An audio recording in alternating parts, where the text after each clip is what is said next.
नमस्कार। आज हम दवाइयों की दुनिया के एक काफी अहम पहलू पर चर्चा करने वाले हैं। हम्म।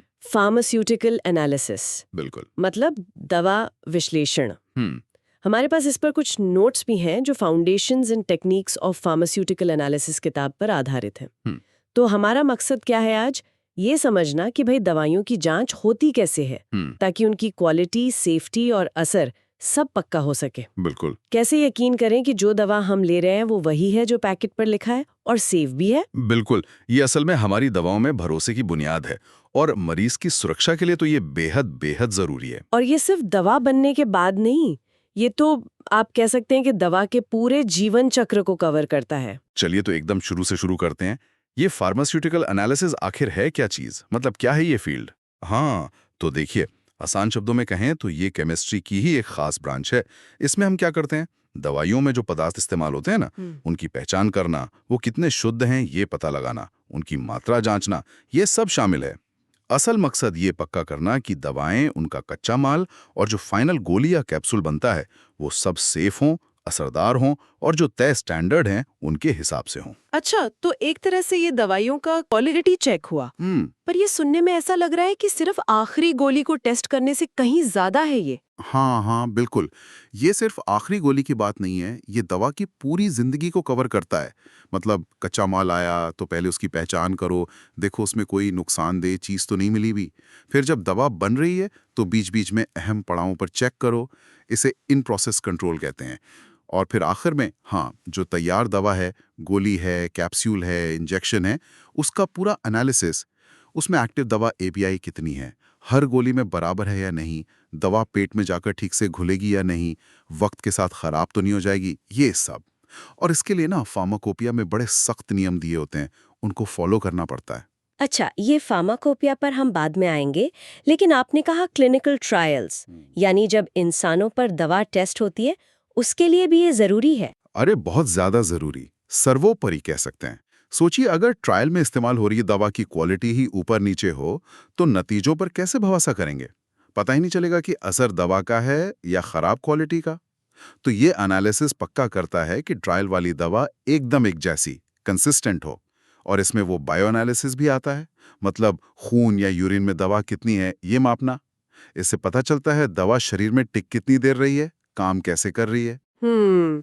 और आजकल की जो नई दवाएं हैं, जैसे ये बायोलॉजिक्स वगैरह, हम्म। वो तो काफी जटिल होती हैं। उनके लिए तो यकीनन बहुत एडवांस तकनीक चाहिए होंगी, है ना? बिल्कुल सही कहा आपने। ये फील्ड भी दवाओं के साथ साथ बहुत बदला है। पहले शायद कुछ बेसिक केमिकल टेस्ट होते थे, लेकिन अब दवाएं इतनी कॉम्प्लेक्स हो गई हैं और फिर ग्लोबलाइजेशन भी है। तो अब बहुत सोफिस्टिकेटेड मशीनें, इंस्ट्रूमेंट्स इस्तेमाल होते हैं। और कई बार तो दो तकनीकों को जोड़कर भी इस्तेमाल करते हैं, जैसे एलसीएमएस, ताकि और बारीक जानकारी मिल सके। तो किस तरह के तरीके या मतलब उपकरण इस्तेमाल होते हैं इसमें? आपने कहा कुछ पुराने, कुछ नए। हाँ, मोटे तौर पर दो कैटेगरीज हैं। एक तो क्लासिकल तरीके, जिन्हें वेट केमिस्ट्री भी कहते हैं। इनमें ज़्यादातर हाथ से काम होता है, केमिकल्स का इस्तेमाल होता है, जैसे टाइट्रेशन वगैरह। और दूसरे हैं इंस्ट्रूमेंटल तरीके, जिनमें खास एडवांस्ड मशीनों का इस्तेमाल होता है। क्लासिकल तरीके, जैसे आपने कहा टाइट्रेशन, ये तो स्कूल में भी करते थे। क्या ये आज भी चलते हैं? हाँ हाँ बिल्कुल चलते हैं। टाइट्रेशन हो गया या किसी चीज़ को तौल कर मात्रा पता लगाना, ग्रेविमेट्रिक एनालिसिस, ये आज भी बहुत बुनियादी और अहम है। कभी कभी तो सिर्फ देख कर, सूंघ कर भी जांच होती है, उसे ऑर्गेनोलेप्टिक कहते हैं। ये भी क्लासिकल में ही आता है। लेकिन लगता है कि अब ज्यादातर काम मशीनों से ही होता होगा, तेजी और सटीकता के लिए। हाँ, काफी हद तक। इंस्ट्रूमेंटल तरीके ज्यादातर तेज होते हैं, ज्यादा सटीक होते हैं और बहुत कम मात्रा में भी चीज का पता लगा लेते हैं। इसमें कई तरह की तकनीकें हैं। स्पेक्ट्रोस्कोपी है, जैसे यूवी विज, आईआर।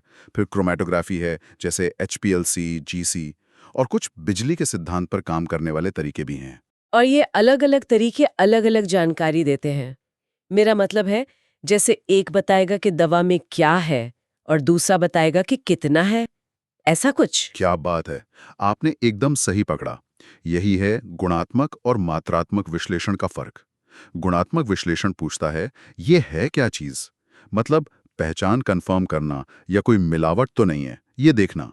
और मात्रात्मक विश्लेषण पूछता है ये कितना है, मतलब दवा की ताकत कितनी है, मिलावट का लेवल क्या है, हर गोली में दवा बराबर है या नहीं, कितनी तेजी से घुल रही है, ये सब मापना। और हाँ, ज्यादातर जो इंस्ट्रूमेंटल तकनीकें हैं उनका इस्तेमाल मात्रा बताने के लिए यानी क्वांटिटेटिव एनालिसिस के लिए होता है। एकदम सही हो। तो ये गलतियों का क्या चक्कर है? कैसे पक्का करते हैं कि नतीजे भरोसेमंद हैं? हाँ, ये बहुत ही फंडामेंटल सवाल है। देखिए, गलतियों को समझना जरूरी है। गलती क्या है? जो हमने मापा, मेजर्ड वैल्यू, और जो असली मान है, ट्रू वैल्यू है, उसका अंतर। अब इसमें दो बातें हैं, सटीकता एक्यूरेसी और परिशुद्धता प्रिसिजन। हम्म। सटीकता मतलब आपका नतीजा असली मान के कितना करीब है, और परिशुद्धता मतलब अगर आप एक ही टेस्ट बार बार करें तो आपके नतीजे आपस में कितने मिलते जुलते हैं। अच्छा, तो ऐसा भी हो सकता है कि कोई सटीक ना हो पर परिशुद्ध हो। जैसे जैसे कोई तीरंदाज है, वो हर बार निशाना मारे लेकिन हर बार टारगेट से 2 इंच बाई ओर मारे, तो वो परिशुद्ध तो हुआ पर सटीक नहीं। वाह, क्या बढ़िया मिसाल दी है। बिल्कुल यही बात है। सोचिए, एक वजन करने वाली मशीन है जो हर बार 5 ग्राम ज्यादा दिखाती है। आप उसमें 10 बार भी वजन करेंगे तो रीडिंग लगभग एक जैसी आएगी। यानी परिशुद्धता अच्छी है, लेकिन वो रीडिंग असली वजन से 5 ग्राम ज्यादा होगी, यानी सटीकता खराब है। ये जो लगातार होने वाली गलती है, जैसे मशीन की गड़बड़ी, इसे कहते हैं सिस्टमैटिक एरर। ये सटीकता को खराब करती है। और दूसरी होती है रैंडम एरर, छोटे मोटे कभी इधर वाले उतार चढ़ाव। ये परिशुद्धता पर असर डालते हैं। हम्म, तो इन गलतियों को कम कैसे किया जाता है? मतलब निचोड़ क्या है इसका ताकि नतीजों पर भरोसा कर सके? देखिए, सिस्टमैटिक गलतियों को कम करने के तरीके हैं, जैसे मशीनों को नियमित रूप से कैलिब्रेट करना, स्टैंडर्ड सैंपल से तुलना करना, ब्लैंक रन करना, और हाँ, एनालिस्ट की प्रॉपर ट्रेनिंग। और रैंडम गलतियों का असर कम करने के लिए टेस्ट को कई बार दोहराते हैं, फिर उसका औसत लेते हैं, स्टैटिस्टिक्स का इस्तेमाल करते हैं। और एक बहुत जरूरी चीज है मेथड वैलिडेशन। कोई भी नया तरीका इस्तेमाल करने से पहले उसे पूरी तरह से जांचा परखा जाता है कि उसमें किस तरह की गलतियां हो सकती हैं और वो कितनी भरोसेमंद है। तो निचोड़ ये है कि विश्लेषण सिर्फ एक नंबर निकालना नहीं है, बल्कि ये पक्का करना है कि वो नंबर भरोसे के लायक है। आपने शुरू में फार्माकोपिया का जिक्र किया था। ये क्या होती हैं? कोई गाइडलाइंस है या नियम कानून की किताबें? हाँ, एक तरह से नियम कानून की किताबें हैं ये। फार्माकोपेया असल में आधिकारिक मतलब ऑफिशियल किताबें होती हैं। इनमें दवाइयों के लिए स्टैंडर्ड्स लिखे होते हैं कि दवा कैसी होनी चाहिए, उसकी क्वालिटी कैसी होनी चाहिए, कौन से टेस्ट पास करने चाहिए। इनका नाम ग्रीक शब्दों से आया है, फार्माकोन दवा और पोयन बनाना। इनमें हर दवा के लिए स्टैंडर्ड तरीका भी बताया होता है कि टेस्ट कैसे करना है। आधिकारिक। और आपने कहा था कानूनी रूप से बाध्यकारी, मतलब दवा कंपनियों को इन्हें मानने ही पड़ता है। जी हाँ, ज़्यादातर देशों में तो ये बिल्कुल कानूनी तौर पर ज़रूरी है। जो रेगुलेटरी एजेंसियां होती हैं, जैसे भारत में CDSCO है, अमेरिका में FDA है, वो इन्हीं फार्माकोपिया को बेंचमार्क मानती हैं। दवा को मार्केट में लाने की इजाज़त तभी मिलती है जब वो फार्माकोपिया के स्टैंडर्ड्स पर खरी उतरे। इससे ये भी पक्का होता है कि दुनिया भर में दवा की क्वालिटी एक जैसी रहे, चाहे वो बनी कहीं भी हो। ये ग्लोबल ट्रेड और सेफ्टी के लिए बहुत ज़रूरी है। हर देश या रीजन की अपनी हो सकती है, जैसे Indian pharmacopoeia IP, British pharmacopoeia BP, United states pharmacopoeia USP, European pharmacopoeia PHER, जापानी JP। हाँ, और ये बड़ी फार्माकोपिया आपस में तालमेल भी रखती हैं ताकि स्टैंडर्ड्स में बहुत ज़्यादा फर्क ना हो। और अब कह रहे थे कि इनमें हर दवा के लिए मोनोग्राफ होता है। ये क्या होता है? काफी डिटेल में होता होगा। हाँ, बहुत डिटेल में। मोनोग्राफ समझिए दवा की क्वालिटी का पूरा ब्लूप्रिंट है। उसमें दवा का ऑफिशियल नाम, उसकी केमिकल जानकारी, वो कितनी शुद्ध होनी चाहिए, जैसे लिखा होगा 99.5 से 100.5% शुद्ध, कैसे पैक करना है, कैसे स्टोर करना है, लेबल पर क्या लिखना है, ये सब। और सबसे ज़रूरी हिस्सा, टेस्ट और उनके स्पेसिफिकेशंस। मतलब कौन कौन से टेस्ट करने हैं और उनके क्या नतीजे आने चाहिए।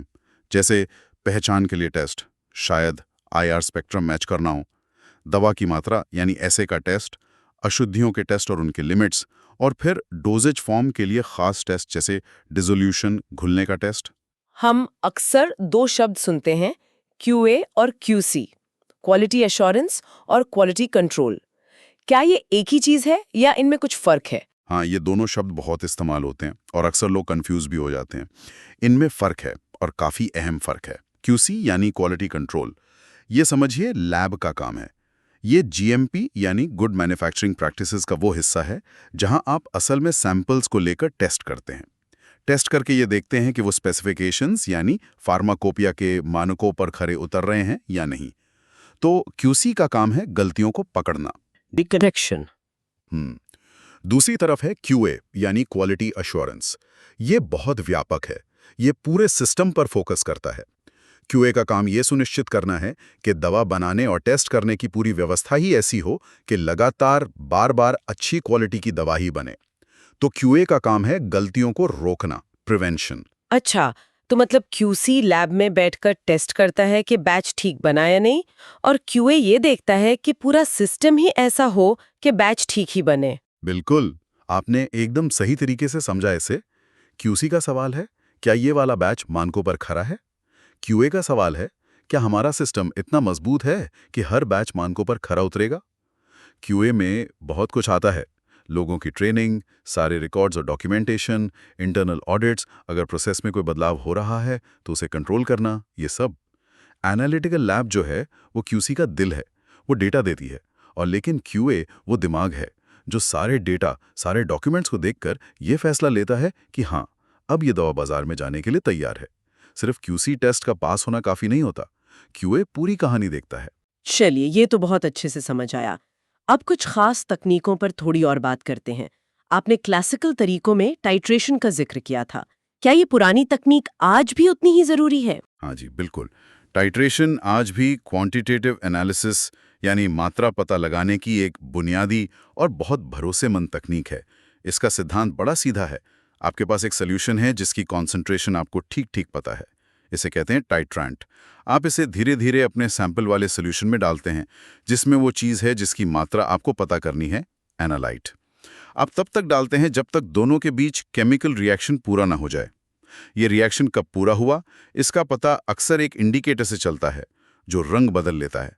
इसे तुल्यता बिंदु, इक्विवेलेंस पॉइंट कहते हैं, या जहां रंग बदला वो एंड पॉइंट होता है। कोशिश ये रहती है कि एंड पॉइंट और तुल्यता बिंदु में कम से कम फर्क हो। पर ये जो टाइट्रेंट है जिसकी कॉन्सेंट्रेशन ठीक ठीक पता होनी चाहिए, वो कैसे बनाते हैं? अच्छा सवाल है। इसके लिए हम प्राइमरी स्टैंडर्ड नाम के केमिकल्स का इस्तेमाल करते हैं। ये बहुत ही ज्यादा शुद्ध, प्योर और स्थिर, स्टेबल पदार्थ होते हैं। जैसे एसिड के टाइट्रेशन के लिए सोडियम कार्बोनेट, या बेस के लिए पोटेशियम हाइड्रोजन थैलेट, केएचपी। कुछ केमिकल्स जैसे sodium hydroxide, NaOH, primary standard नहीं होते क्योंकि वो हवा से नमी और CO2 सोख लेते हैं। तो उन्हें पहले प्राइमरी स्टैंडर्ड जैसे KHP के सामने टाइट्रेट करके उनकी सही कॉन्सेंट्रेशन पता की जाती है। इसे मानकीकरण या स्टैंडर्डाइजेशन कहते हैं। हाँ, ये NaOH वाला उदाहरण काफी कॉमन लगता है KHP के साथ। बिल्कुल क्लासिक उदाहरण है ये। NaOH हवा से CO2 सोखकर अपनी कॉन्सेंट्रेशन बदल लेता है, इसीलिए वो प्राइमरी नहीं है। तो हम क्या करते हैं, पहले KHP जो प्राइमरी स्टैंडर्ड है उसे एकदम सही तौल कर पानी में घोलते हैं, फिर उसमें फिनोल्फ्थलीन इंडिकेटर डालते हैं, और फिर ब्यूरेट से लगभग 0.1 मोलर NaOH धीरे धीरे डालते हैं, तब तक जब तक हल्का गुलाबी रंग ना आ जाए और बना रहे। रिएक्शन 1.1 है, एसिड बेस। कैलकुलेशन करके NaOH की एकदम सटीक मोलैरिटी पता चल जाती है। हाँ, और अक्सर पानी को पहले उबाल लेते हैं ताकि उसमें घुली CO2 निकल जाए, क्योंकि वो भी एसिडिक होती है और नतीजों पर असर डाल सकती है। ये सब छोटी छोटी बातें ध्यान रखनी पड़ती हैं। टाइट्रेशन सिर्फ एसिड बेस के लिए ही नहीं होता, आपने कहा था धातुओं के लिए भी होता है। सही कहा, वो है कॉम्प्लेक्सोमेट्रिक टाइट्रेशन। इसमें हम EDTA जैसे खास लिगेंड का इस्तेमाल करते हैं। EDTA की खासियत है कि ये कई तरह के धातु आयनों, मेटल आयंस के साथ बहुत स्टेबल कॉम्प्लेक्स बनाता है, और वो भी ज़्यादातर 1:1 के अनुपात में। ये टाइट्रेशन अक्सर एक खास pH पर किए जाते हैं, जिससे थोड़ी सिलेक्टिविटी भी मिल जाती है। इसमें भी इंडिकेटर इस्तेमाल होते हैं, लेकिन ये मेटल आयन इंडिकेटर होते हैं, जैसे एरियोक्रोम ब्लैक टी, EVT। ये इंडिकेटर पहले मेटल आयन से जुड़कर एक रंग देता है, और जब EDTA सारे मेटल आयन को पकड़ लेता है तो इंडिकेटर फ्री हो जाता है और उसका रंग बदल जाता है। जैसे EBT मैग्नीशियम या जिंक के साथ pH 10 पर वाइन रेड से नीला हो जाता है। इसका इस्तेमाल कैल्शियम ग्लूकोनेट, मैग्नीशियम सल्फेट जैसी दवाओं की जांच में या पानी की हार्डनेस पता करने में। ठीक है, ये तो हुई क्लासिकल बात। अब इंस्ट्रूमेंट्स की ओर बढ़ते हैं। यूवी विज स्पेक्ट्रोस्कोपी, ये नाम बहुत कॉमन है। ये काम कैसे करती है, थोड़ा आसान भाषा में? हाँ, यूवी विज लैब में बहुत इस्तेमाल होती है। यूवी मतलब अल्ट्रावायलेट, पराबैंगनी, और विज मतलब विजिबल लाइट। ये मशीन क्या करती है? आपके सैंपल पर यूवी या विजिबल लाइट डालती है और ये मापती है कि सैंपल ने कितनी लाइट सोख ली, एब्जॉर्ब कर ली। इसका सिद्धांत ये है कि कई दवा के अणुओं में खास तरह के केमिकल बॉन्ड्स, जैसे पाई बॉन्ड्स या ग्रुप्स होते हैं, जिन्हें क्रोमोफोर कहते हैं। ये क्रोमोफोर एक खास वेवलेंथ की लाइट को सोखकर एनर्जी लेते हैं। और एक नियम है, बियर-लैम्बर्ट नियम, जो कहता है कि जितनी ज्यादा दवा की कंसंट्रेशन होगी उतनी ही ज्यादा लाइट सोखी जाएगी, एब्जॉर्प्शन। ये कंसंट्रेशन और लाइट के रास्ते की लंबाई पाथ लेंथ के सीधे अनुपात में होता है। A=εcL।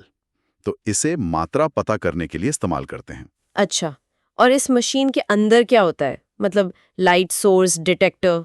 हाँ, इसके मुख्य हिस्से हैं एक लाइट सोर्स, यूवी के लिए ड्यूटीरियम लैंप, विजिबल के लिए टंगस्टन लैंप, फिर एक मोनोक्रोमैटर जो लाइट में से सिर्फ एक खास वेवलेंथ को चुनता है, फिर सैंपल होल्डर जिसमें सैंपल रखते हैं, इसे क्यूएट कहते हैं, यूवी के लिए क्वार्ट्ज का बना होता है, और आखिर में एक डिटेक्टर जो मापता है कि कितनी लाइट सैंपल से होकर निकली। आजकल ज्यादातर डबल बीम मशीनें होती हैं। उनमें लाइट दो हिस्सों में बढ़ जाती है, एक सैंपल से गुजरती है, दूसरी सिर्फ सॉल्वेंट से, ब्लैंक से।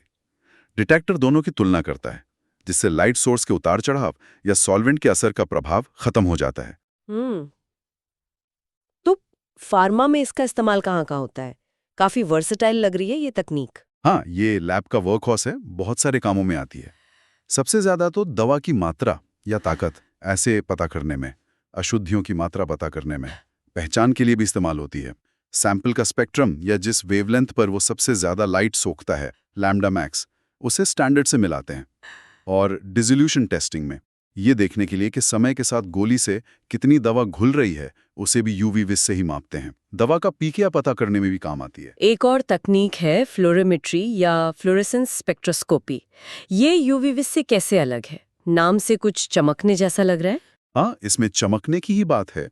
यूवी विज में हम ये मापते हैं कि कितनी लाइट सोखी गई। फ्लोरोमेट्री में हम ये मापते हैं कि अणु ने लाइट सोखने के बाद कितनी लाइट छोड़ी या उत्सर्जित या एमिट की। कुछ अणु, जिन्हें फ्लोरोफोर कहते हैं, खास वेवलेंथ की लाइट उत्तेजन लैम्डा सोखकर हाई एनर्जी लेवल पर चले जाते हैं। फिर जब वो वापस अपने नॉर्मल एनर्जी लेवल पर आते हैं तो वो एक अलग और अक्सर लंबी वेवलेंथ की लाइट उत्सर्जन लैम्डा छोड़ते हैं।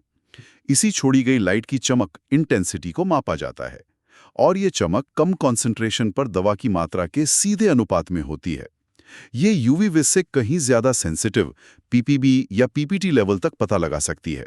इतना सेंसिटिव क्यों, और इसका सेटअप कैसे अलग होता है? इसकी संवेदनशीलता का एक बड़ा कारण है डिटेक्टर की पोजीशन। इसमें डिटेक्टर आने वाली लाइट एक्साइटेशन बीम के 90 डिग्री के कोण पर रखा जाता है। इससे जो लाइट सैंपल से टकराकर बिखरती है, स्कैटर्ड लाइट, वो सीधे डिटेक्टर तक नहीं पहुंचती और बैकग्राउंड सिग्नल बहुत कम हो जाता है। इसमें ज्यादा तेज लाइट सोर्स जैसे जीनॉन लैंप और दो मोनोक्रोमैटर लगते हैं, एक आने वाली लाइट के लिए, दूसरा निकलने वाली उत्सर्जित लाइट के लिए। डिटेक्टर भी बहुत संवेदनशील, जैसे पीएमटी होता है। तो इसके अनुप्रयोग क्या होंगे? जाहिर है, बहुत कम मात्रा वाली चीजों के लिए। बिल्कुल, जहां बहुत ही कम मात्रा का पता लगाना हो, जैसे कुछ दवाएं या विटामिन, क्यूनिन, राइबोफ्लेविन, जो खुद ही फ्लोरोसेंट होती है, उनकी ट्रेस मात्रा का विश्लेषण, या फिर खून या यूरिन जैसे बायोलॉजिकल सैंपल्स में दवा या उसके मेटाबोलाइट्स की बहुत कम कंसंट्रेशन मापना, जो फार्माकोकाइनेटिक्स पीके स्टडीज के लिए जरूरी है। अगर कोई दवा खुद फ्लोरोसेंट नहीं है तो कभी कभी उसे किसी केमिकल रिएक्शन से फ्लोरोसेंट डेरिवेटिव में बदल लेते हैं, फिर मापते हैं। इम्यूनोएसे में भी इसका इस्तेमाल होता है। हाँ, इसमें एक दिक्कत आ सकती है, क्वेंचिंग की, मतलब किसी और चीज की वजह से चमक कम हो जाना। अब आते हैं आईआर स्पेक्ट्रोस्कोपी पे। मैंने सुना है ये अणु का फिंगरप्रिंट निकालने जैसा है। क्या ये सच है? हाँ, ये बिल्कुल सही उपमा है। आईआर यानी इंफ्रारेड स्पेक्ट्रोस्कोपी, ये इस सिद्धांत पर काम करती है कि जब किसी अणु पर इंफ्रारेड लाइट पड़ती है तो उसके अंदर के एटम्स के बीच के बॉन्ड्स खास तरीके से कांपने, मतलब वाइब्रेट करने लगते हैं, जैसे खिंचना, स्ट्रेचिंग, या झुकना, बेंडिंग। हर अणु का ये कंपन करने का पैटर्न एकदम अनोखा होता है, जैसे हर इंसान का फिंगरप्रिंट। आईआर मशीन इसी कंपन के पैटर्न को रिकॉर्ड करती है। एक ग्राफ बनता है जिसमें वेव नंबर सेंटीमीटर पर -1 के सामने लाइट का एब्जॉर्प्शन दिखाया जाता है। इसी को आईआर स्पेक्ट्रम कहते हैं। हाँ, एक शर्त है, कंपन ऐसा होना चाहिए जिससे अणु के डायपोल मूवमेंट में बदलाव आए, तभी वो आईआर लाइट सोखेगा। और इसमें वो फिंगरप्रिंट रीजन वाली क्या बात है? हाँ, आईआर स्पेक्ट्रम का एक हिस्सा होता है करीब 1500 से 400 सेंटीमीटर पर इनवर्स तक, उसे फिंगरप्रिंट रीजन कहते हैं। इस हिस्से में बहुत सारे जटिल पीक्स होते हैं जो पूरे अणु के ढांचे स्केलेटन पर निर्भर करते हैं। यह हिस्सा हर अणु के लिए एकदम यूनिक होता है, इसलिए ये पहचान आइडेंटिफिकेशन के लिए बहुत शक्तिशाली टूल है। स्पेक्ट्रम का दूसरा हिस्सा 4000 से 1500 सेंटीमीटर पर इनवर्स तक फंक्शनल ग्रुप रीजन कहलाता है। यहाँ दिखने वाले पीक्स अणु में मौजूद खास ग्रुप्स जैसे OH, COO, NH के बारे में बताते हैं। आजकल ज्यादातर FTIR फोरियर ट्रांसफॉर्म आईआर मशीनें इस्तेमाल होती हैं। ये ज़्यादा तेज़ और संवेदनशील होती हैं। इनमें इंटरफेरोमीटर का इस्तेमाल होता है। सैंपल ठोस, KBR डिस्क या नोजल तरल या गैस हो सकता है। तो इसका मुख्य इस्तेमाल पहचान ही है। हाँ, सबसे मुख्य इस्तेमाल निश्चित पहचान है, कंक्लूसिव आइडेंटिफिकेशन है। सैंपल के स्पेक्ट्रम को रेफरेंस स्टैंडर्ड के स्पेक्ट्रम से मिलाया जाता है। ये फार्माकोपिया में पहचान का एक प्राइमरी तरीका माना जाता है। इसके अलावा अणु की संरचना समझने में और पॉलीमॉर्फिज्म यानी दवा के अलग अलग क्रिस्टल रूपों की पहचान करने में भी मदद मिलती है, क्योंकि अलग क्रिस्टल रूपों के आईआर स्पेक्ट्रा अलग होते हैं। मात्रा पता करने के लिए इसका इस्तेमाल कम होता है। अगली तकनीक है AAS, एटॉमिक एब्जॉर्प्शन स्पेक्ट्रोस्कोपी। नाम से लग रहा है ये एटम्स यानी परमाणुओं पर फोकस करती है। हाँ, शायद मेटल्स के लिए। बिल्कुल सही पकड़ा। AAS खासतौर पर अलग अलग धातु तत्वों मेटालिक एलिमेंट्स की मात्रा पता लगाने के लिए है, वो भी क्वांटिटेटिवली। सिद्धांत ये है कि अगर धातु के परमाणुओं को उनकी मुक्त फ्री गैसीय अवस्था में लाया जाए तो वो ठीक उसी वेवलेंथ की लाइट को सोखेंगे जो वो खुद छोड़ते हैं। ये वेवलेंथ हर तत्व के लिए खास होती है और कितना लाइट सोखी गई ये उस तत्व की कंसंट्रेशन के अनुपात में होता है। इसके लिए पहले सैंपल को बहुत ज्यादा गर्म करके उसमें मौजूद धातु को एटम्स में बदलना पड़ता है। इसे एटमाइजेशन कहते हैं।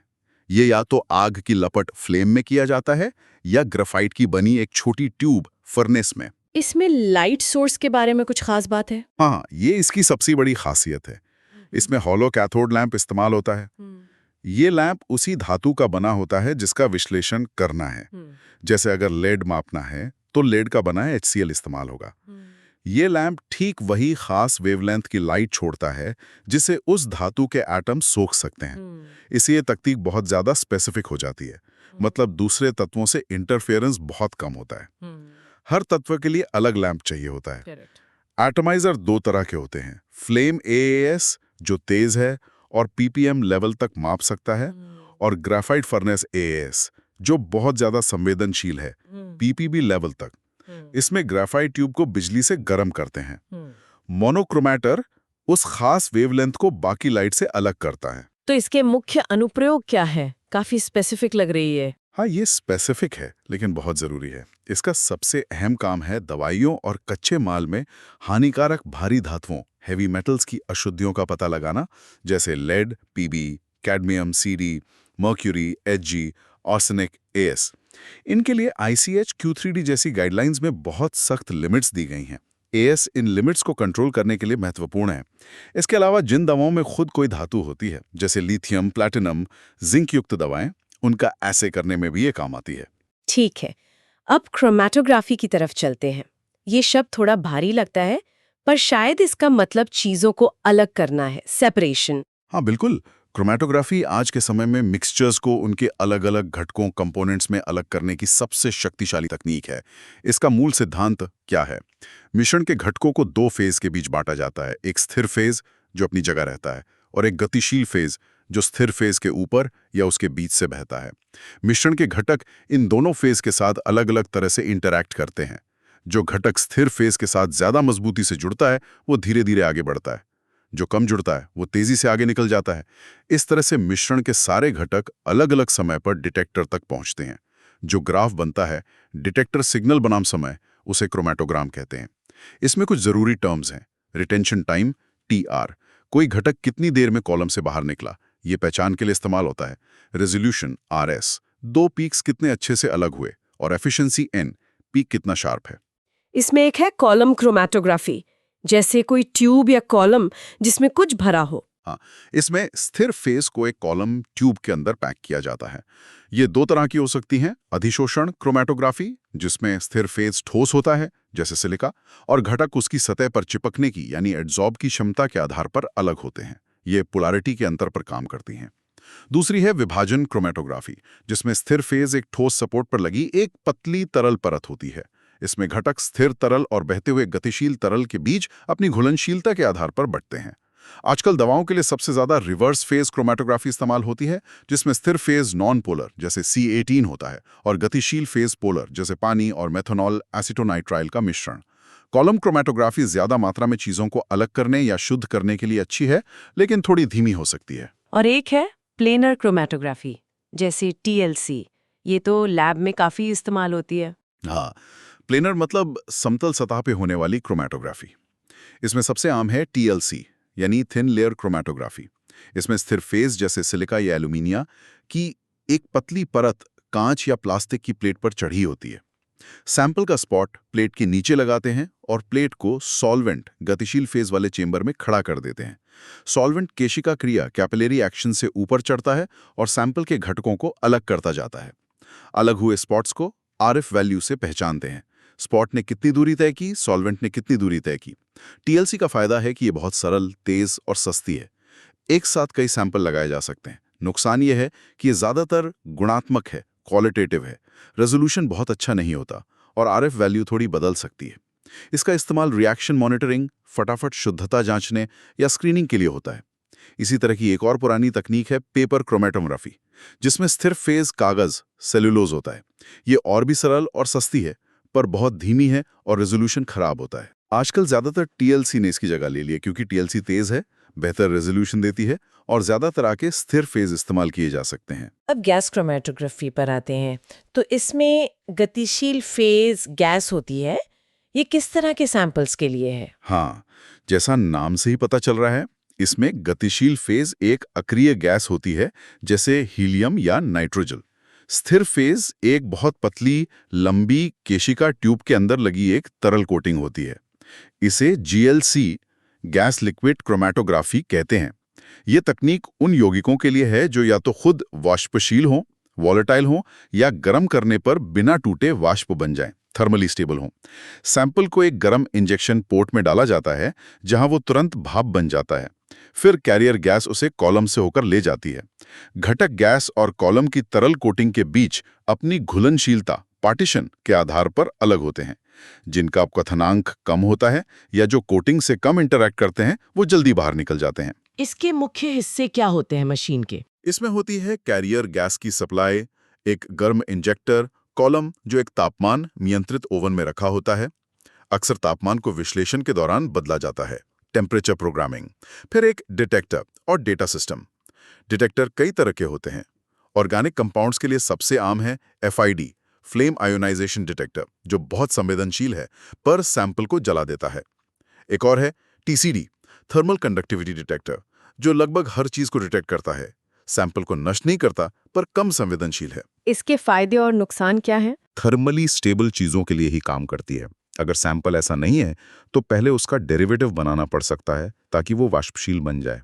फार्मा में इसका सबसे बड़ा एप्लीकेशन है अवशिष्ट विलायकों यानी रेजिजुअल सॉल्वेंट्स का विश्लेषण करना, यानी दवा बनने के बाद उसमें कोई हानिकारक सॉल्वेंट बचा तो नहीं रह गया।